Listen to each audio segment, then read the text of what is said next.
Bueno, buenos días para cada uno de ustedes.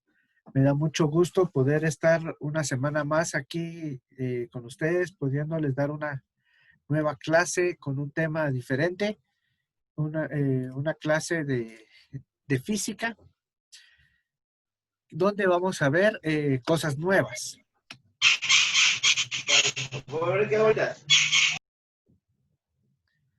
Bueno, sigamos acá. Entonces, voy a compartir la pantalla para que ustedes puedan ver los temas que vamos a estar viendo. Estamos en el curso de física. Entonces, vamos a iniciar. Sí se mira la pantalla, ¿verdad?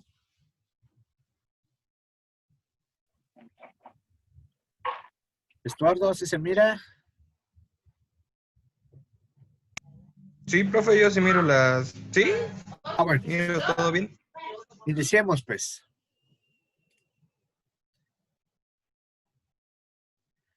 Entonces, el día de hoy vamos a estar analizando no solamente qué es materia. Yo sé que ustedes ya saben qué es la materia, que prácticamente sabemos que la materia es todo aquello que ocupa un lugar en el espacio, así como lo hemos estado estudiando desde el inicio.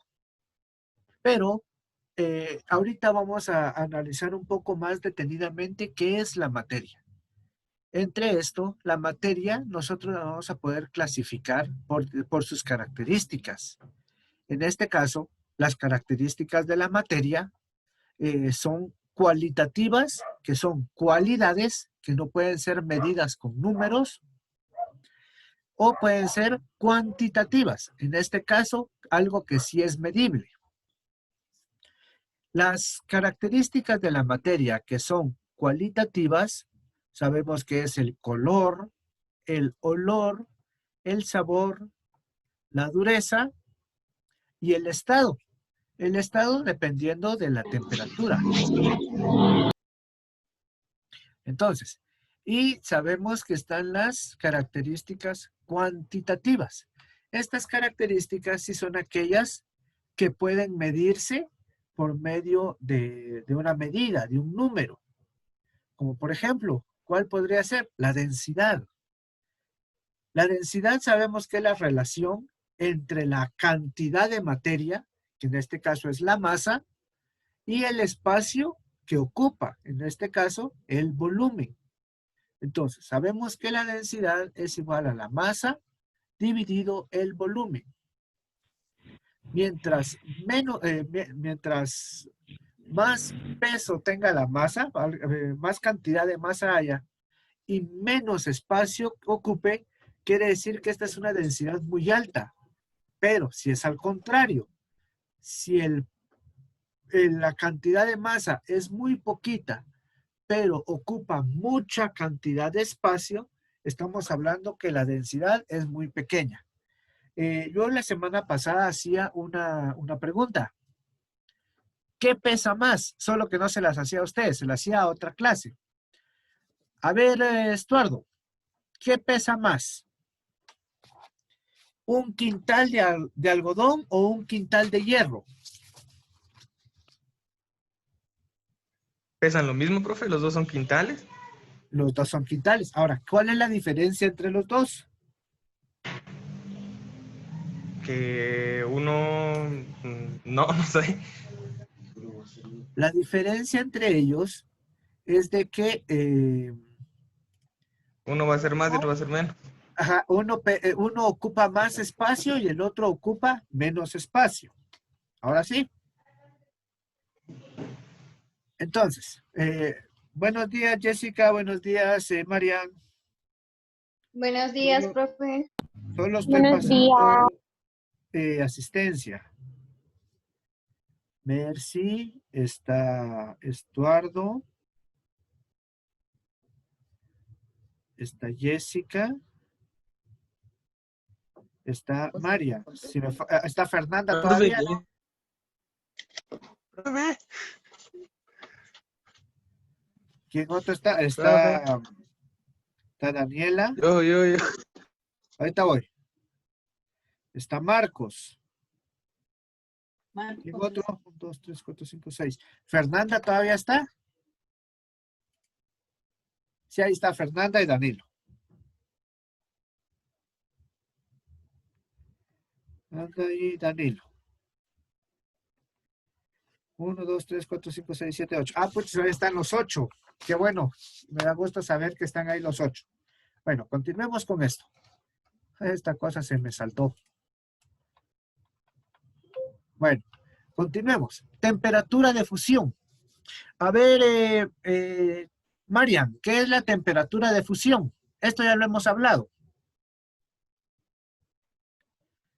No me acuerdo. Ahí de ahí. Marcos, ¿qué es la temperatura de fusión? Pues yo creo que la temperatura de fusión es cuando se unen los como objetos, ¿no? A una temperatura No. tan alta, así como para soldar. No se llama de eso. Estamos Es hablando de los...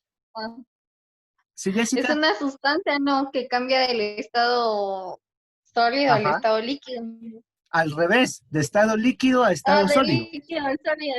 Así es, Jessica. Así es. La temperatura de fusión es el cambio de estado por medio de la temperatura de líquido a sólido. Entonces, ¿qué es la temperatura de ebullición?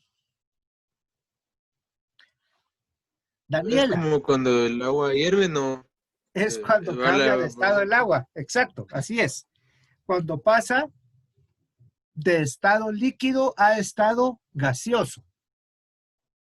Ahí estamos. Ahora, solo por hablar de los números y el ejemplo que habían dado ustedes del agua, la temperatura de fusión es de 0 grados centígrados. ¿Sí? Quiere decir que a los 0 grados centígrados el agua cambia de estado, de líquido a sólido. Y la temperatura de ebullición del agua es de 100 grados centígrados. Esto estamos hablando cuando la temperatura ambiente es de 25 grados y la presión atmosférica es de una atmósfera. Entonces, esos son datos que pueden ser medibles. Calor específico. El calor específico es cuando un objeto tiene un calor normal, como por ejemplo, el calor específico del agua a temperatura ambiente. ¿Cuál sería? 25 grados centígrados en algunos lados. En nuestro medio, ese calor específico, ¿cuánto sería? Es más o menos entre 15 y 20 grados centígrados. Calor latente en el cambio de estado. ¿Cuál será ese calor latente? ¿Alguien sabe?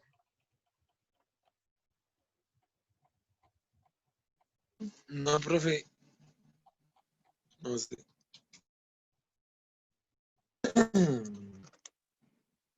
Se los voy a dejar de tarea, fíjense.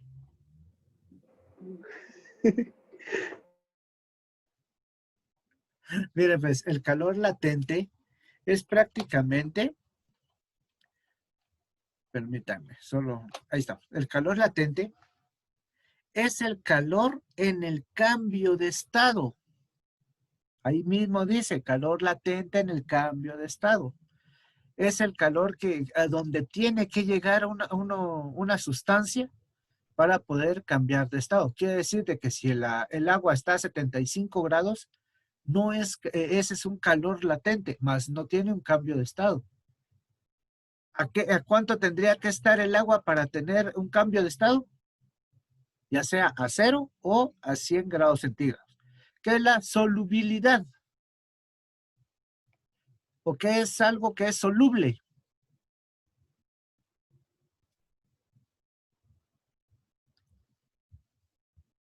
Vamos a ver qué dicen en el chat. ¿Quién es Magnolia? ¿O Magolina? Perdón. Soy yo. Bueno. Profe, Mire, pues. eso que está diciendo creo que es la capacidad que tiene una sustancia líquida en convertirse en otra líquida. Si no estoy mal. Solubilidad. No, Ajá. no, Mercy, no es eso. Pero sí tiene que ver con un líquido. Solubilidad es cuando, la característica que tiene un sólido de disolverse en un líquido. Como por ejemplo, el azúcar es soluble en agua. O sea, se deshace en el agua. ¿Qué otra cosa podríamos hablar? El Duroport es soluble en el thinner. ¿Qué es lo que pasa si ustedes le echan thinner al Duroport? Se deshace. Esa es la solubilidad. Continuemos acá. Propiedades específicas. Ahora, cuando ya hablamos de propiedades específicas, ya es algo más, más puntual. Por ejemplo, Marian, ¿qué es la cohesión?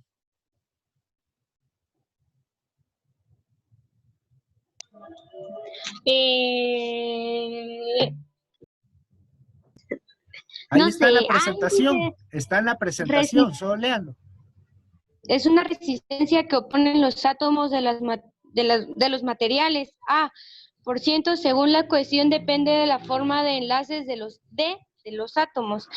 Hay pequeños porcientos de sus átomos con fuerzas del exterior. Los metales son elásticos. Ahora, cohesión es la característica o es una propiedad que tienen los... permítanme acá, vamos a ver cómo está la... Ay, hola, sé qué pasó. Voy a dejar de compartir solo para explicarles acá. Miren pues, cuando yo hablo de cohesión es la fuerza de un enlace con el otro, de mantenerse unidos, pero que en cierto punto puedan tener un movimiento sin soltarse. Es más o menos como una liga. Ustedes la estiran, solo que esta es otra propiedad, pero se mantiene. Esto sí me puede explicar eso. Espérenme, acá. Este cable que está acá, sí se mira, ¿verdad? Si se dan cuenta, yo lo estoy moviendo y el moverlo no está haciendo que se reviente ni nada por el estilo. A eso se le llama cohesión. Continuemos acá. Elasticidad. Ahora sí. Marcos, dime qué dice, qué es la elasticidad. Dice, un cuerpo deformado por fuerzas exteriores vuelve a su primera forma al cesar las fuerzas. Los metales son elásticos en determinados límites. El límite de las deformaciones son permanentes. Ahí estamos. Era lo que les hablaba, similar a la cohesión, de mantenerse. La elasticidad es prácticamente ya lo que tiene un elástico. Cuando ustedes lo estiran, están aplicando cierta fuerza para estirarlo.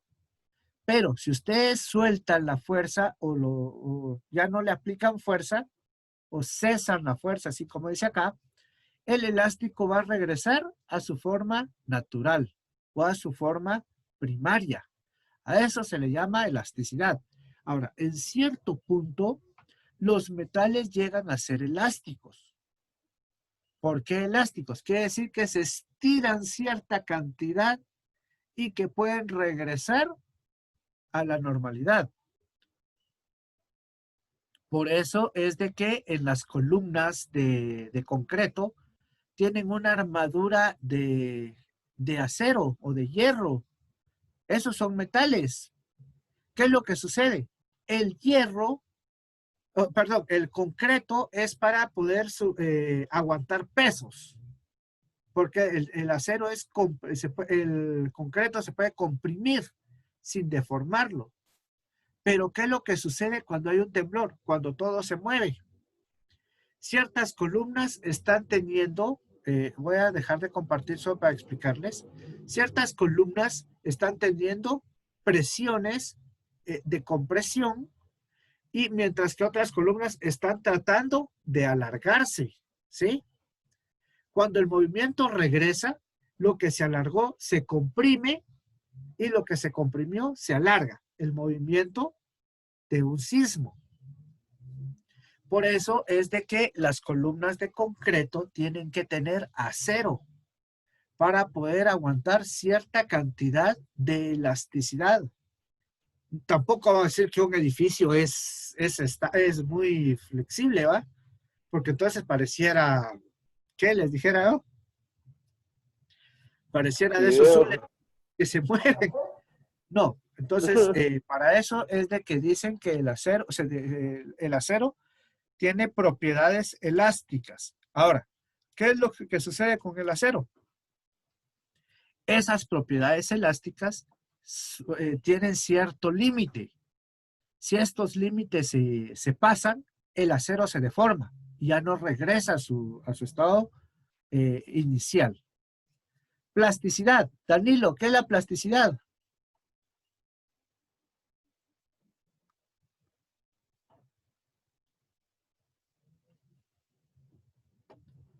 ¿Todavía está Danilo ustedes? Sí, ahí está. Sí, aquí estoy. Dice capacidad de los cuerpos para adquirir deformaciones permanentes sin llegar a romper. Ahora, ¿qué es lo que, explicando, qué puede ser la plasticidad?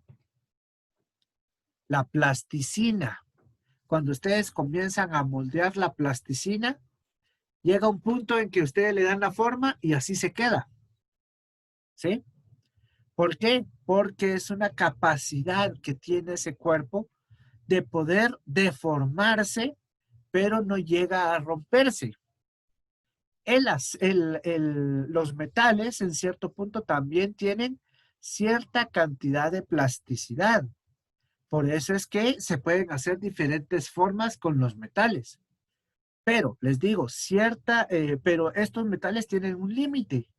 Porque si ustedes los doblan mucho, el metal puede llegar a romperse, a quebrarse. Ductilidad, ductilidad. A ver, Daniela, ¿qué es la ductilidad? Buenos días, profe. Buenos días. Ductilidad, capacidad de estirarse en hilos. Capacidad de estirarse en hilos. A ver, ¿qué ejemplo podrían tener ustedes como ductilidad? A ver, ¿quién se anima a responder?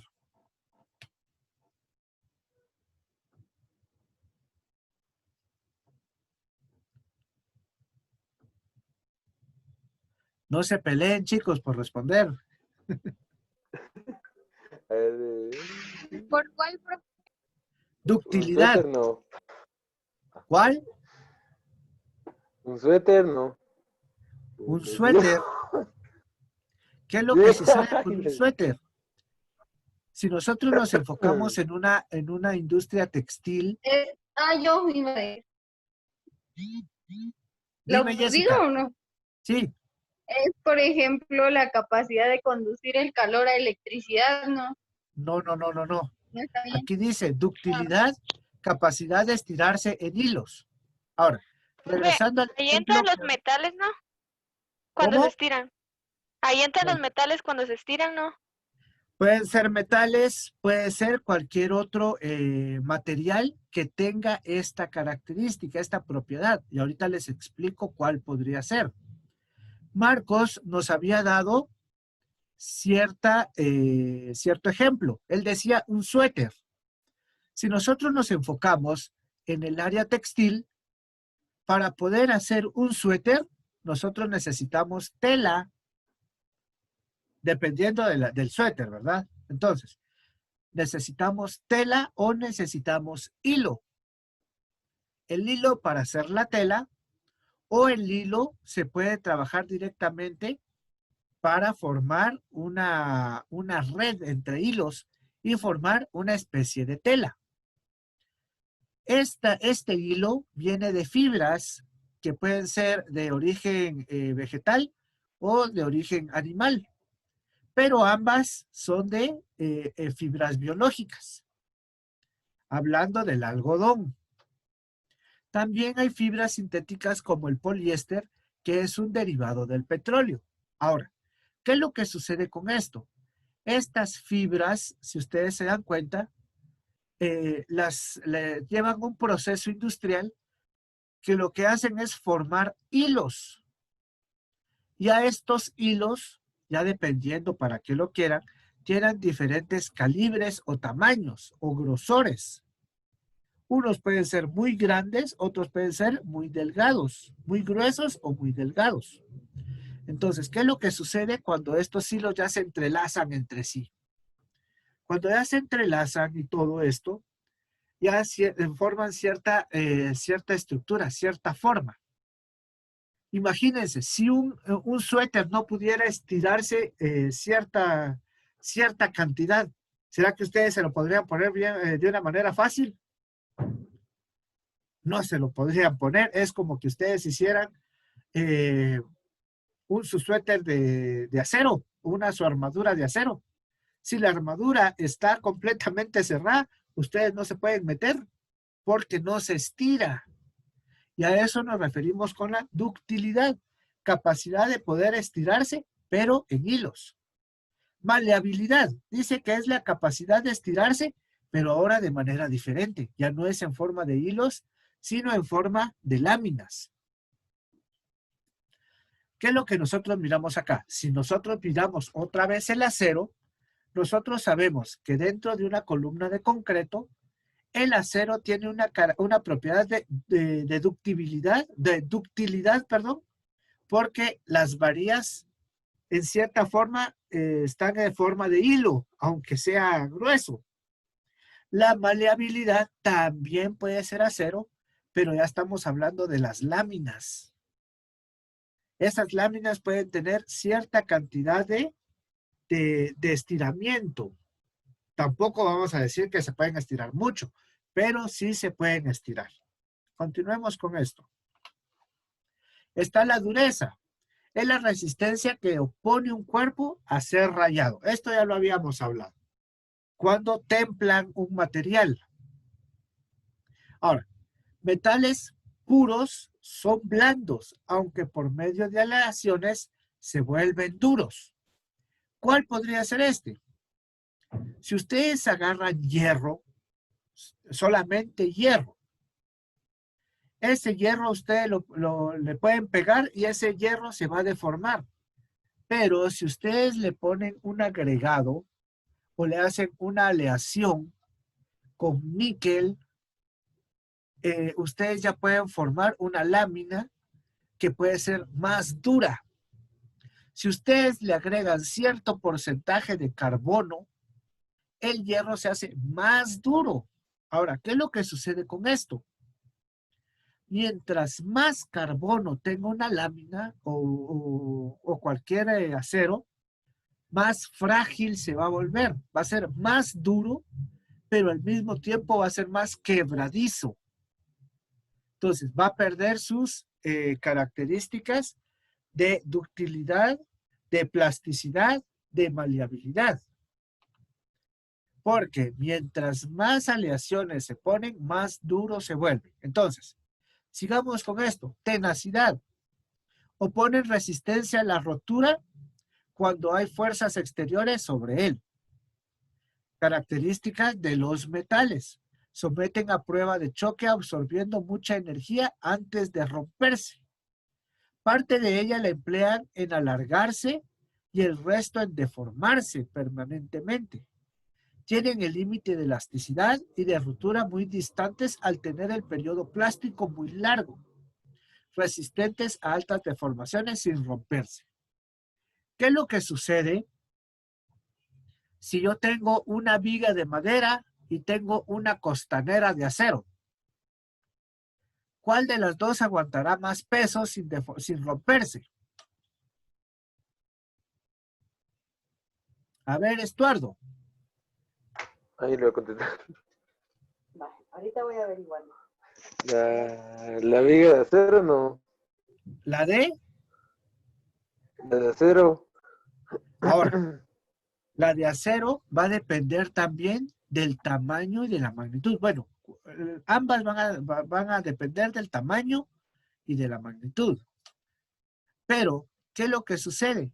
La madera puede sujetar cierta cantidad de peso, pero si la madera se pandea, como se dice normalmente, la madera puede llegar a fracturarse, a romperse entre sus fibras y ceder. Entonces, la madera tiene cierta cantidad de tenacidad, mas no la suficiente como el acero. ¿Qué es lo que sucede con el acero? Dependiendo de la cantidad de aleaciones, el acero puede solamente deformarse, puede quedar pandeado, mas no romperse. A eso se refiere la tenacidad. Está la fragilidad. Cuando hablamos de fragilidad, es contraria a la tenacidad. Poca resistencia al choque, carecen de periodo plástico y tienen el límite de elasticidad y ruptura muy próximos. ¿A qué se refiere con esto? Si nosotros tenemos un plástico o un policarbonato, una lámina de policarbonato, y tenemos una lámina de vidrio, ¿qué es lo que sucede si yo les dejo caer una piedra a cada uno? Nos vamos con Dios. El vidrio se va a quebrar, ¿verdad? ¿Por qué? Porque tiene un índice de fragilidad muy alto. ¿Qué pasa con el policarbonato? Ese que también es transparente. Puede resistir un poco más a los golpes. Por eso es que los carros blindados en los vidrios tienen una capa de vidrio, una de policarbonato, otra de vidrio, otra de policarbonato y así sucesivamente. Cuando les dan un balazo, ustedes miran que se rompe, pero no pasa la bala. ¿Por qué? Porque el policarbonato no es frágil, por lo tanto, sostiene la bala. Ahora, el vidrio sí tiene una característica, que el vidrio sí puede soportar presiones. Es frágil, pero puede soportar presiones. Por eso es que tiene que haber una combinación entre vidrio y policarbonato. Fatiga. Capacidad de resistencia a los esfuerzos respectivos variables en magnitud a una cantidad. ¿A qué nos referimos con esto? La fatiga es prácticamente ya cuando se ponen a prueba los materiales. El punto de fatiga es el punto donde el material cede a un esfuerzo. Pero no estamos hablando a un solo esfuerzo, sino la fatiga se trata de estar a prueba todo el tiempo. ¿A qué me refiero con esto? Cuando nosotros miramos un eje de carro o una punta de flecha, como se le llama, esa punta de flecha está en constante movimiento. Si eso cae en hoyos, el carro o la llanta o el neumático cae en hoyos, se golpea, pero no por eso deja de girar la llanta. A eso se le llama fatiga. A pesar de que está en uso y se les puede estar golpeando, la fatiga es esa capacidad de resistencia a diferentes esfuerzos que se le pueden estar aplicando. Pasemos a la siguiente. ¿Por qué les estoy hablando de esto? Porque quiero enfocarme en la presión. Y la presión es la capacidad de penetración dependiendo de la intensidad de una fuerza en contacto con el área de una superficie. ¿A qué me refiero con eso? Voy a dejar de compartir y quiero que se den cuenta en esta hoja de papel. Si yo agarro este lápiz que tengo acá en la mano y con cierta fuerza hundo el lápiz, ¿qué es lo que pasa? Se rompe. Aunque la fuerza sea mínima, esto se rompió. ¿Por qué? Porque la presión que yo apliqué sobre el papel, aunque haya sido mínima, el área de la punta de mi lápiz es demasiado pequeña. Y si ustedes miran la fórmula, dice que el área, mientras sea más pequeña, mayor será la presión.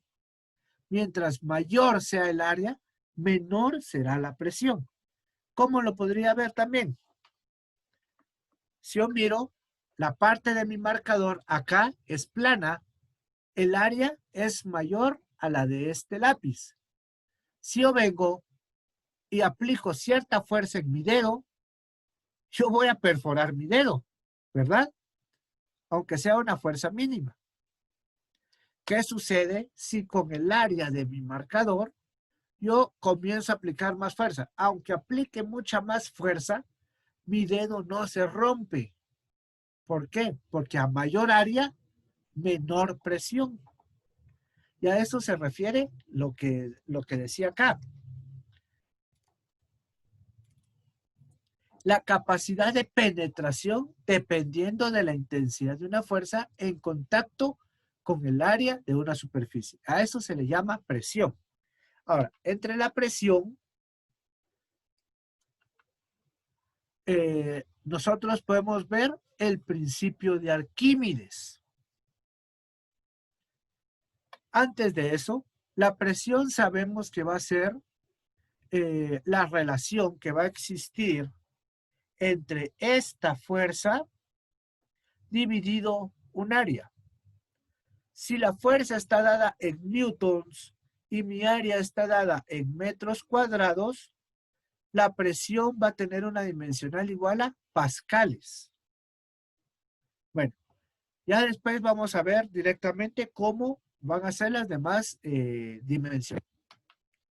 Para poder ver eso tenemos que estudiar el principio de Arquímedes.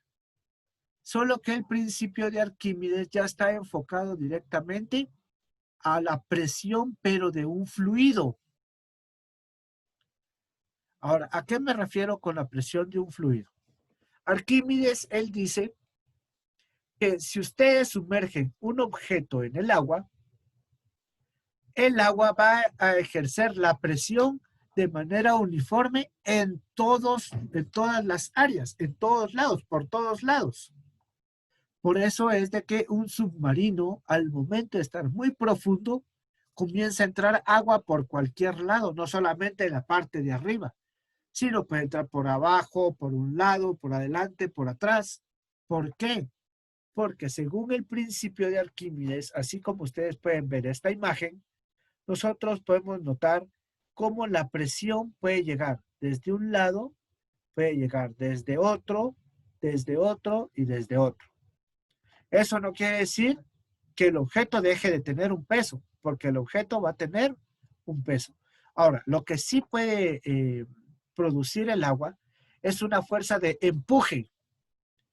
Esa fuerza de empuje puede contrarrestar en cierto punto el peso, pero eso también va a depender de la densidad de un objeto.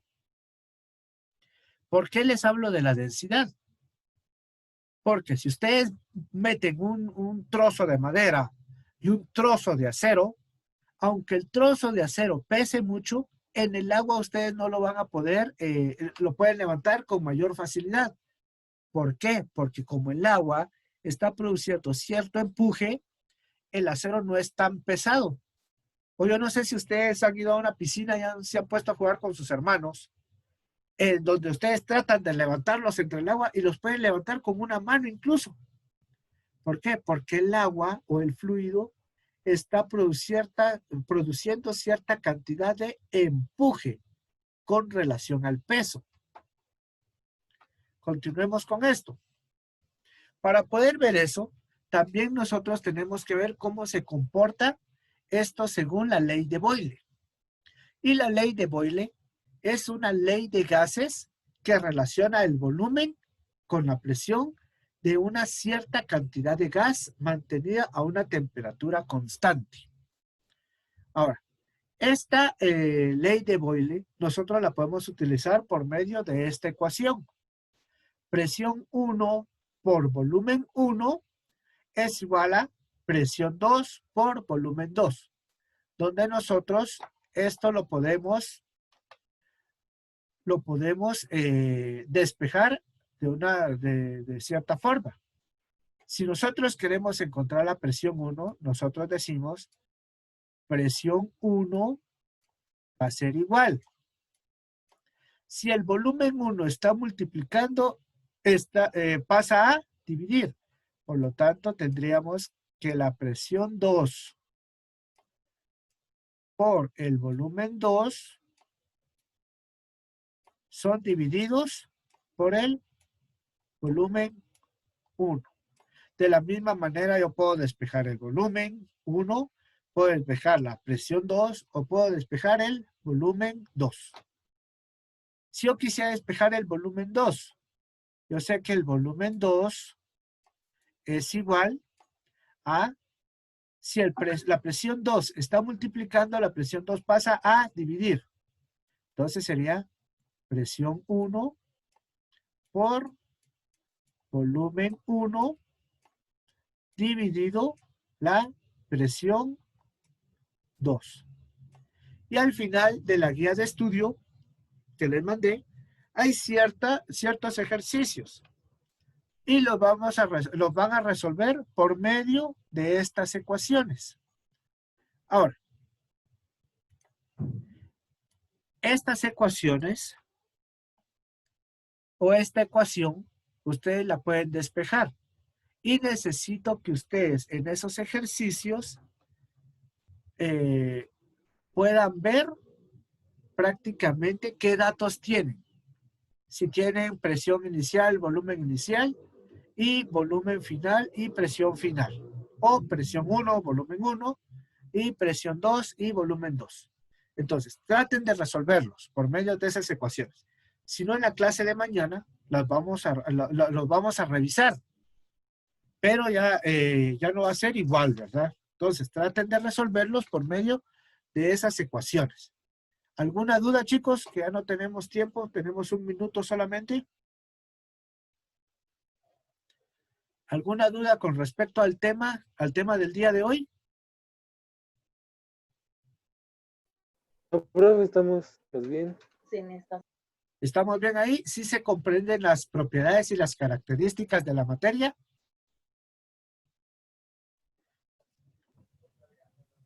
Sí, profe. Bueno, chicos, entonces vamos a dejar la clase hasta ahí, que ya me está marcando que tenemos 1 minuto. Entonces, cualquier cosa ya saben que pueden comunicarse conmigo. Yo con mucho gusto los puedo ayudar para resolver los ejercicios. Entonces, podemos dejar la clase hasta ahí. Nos vemos mañana a las 11:30 para la siguiente clase de física. Y con los de ciencias biológicas nos vemos a las 11:30 de hoy, pero para la clase de química 1. Así que pilas, chicos, para poderse conectar y para poder ver el enlace que yo les voy a mandar. Entonces, dejemos la clase hasta ahí y nos vemos mañana. Que Dios los bendiga, chicos. Gracias, profe. Igualmente, profe, gracias. Dios, profe. Dios. Dios los bendiga. Gracias, Sí. igualmente.